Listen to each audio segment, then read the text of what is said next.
आइए अब हम आपको जो है ओपन पोर्स यानी वो जिल्द के जो खुले मसाम होते हैं जो कि आपको भदे लगते हैं और आपके जिल्द को बूढ़ा कर देते हैं और ख़ासकर जब उम्र बढ़ने लगती है तो ये मसाम जो है चेहरे के ऊपर अच्छे नहीं लगते।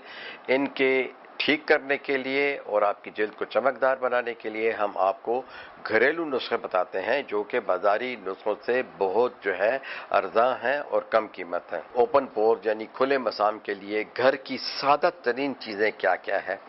तो मेरे बहन भाइयों, एक तो ये करें कि आप जो है 2 या 3 टमाटर जो है उसके छिलके उतार लीजिए।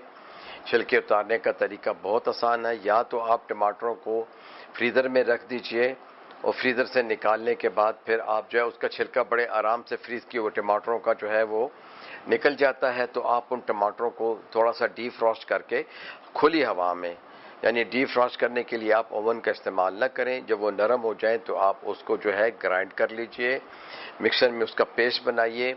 उस पेस्ट को आप अपने चेहरे के ऊपर जो है धुले हुए चेहरे के ऊपर, मेकअप उतरे हुए चेहरे के ऊपर, अपने जो मसाम के एरिया हैं उसमें अच्छी तरह मल दीजिए। बाकी चेहरे पे भी लगाइए।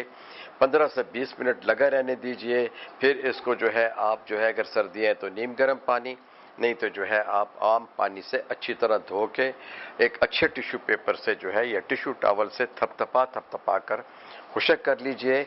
अगर आपके पास टोनर है या अगर आपके पास कोई भी मॉइस्चराइज़र है तो आप इसके बाद वो लगा सकते हैं, वरना किसी चीज़ के लगाने की ज़रूरत नहीं है। हाँ, मैं बार बार ये कहूँगा कि बेहतरीन चीज़, चूँकि जब आपने चेहरा भी धो लिया है, आपने मास्क भी इस्तेमाल कर लिया है, आपने पोर्स को जो है विटामिन सी और उसके जो जितने भी इंग्रेडिएंट्स हैं टमाटर के, जो कि उसमें अमाइनो एसिड्स हैं, तो वो सारे के सारे आपके जल्द के ऊपर लगे रहेंगे।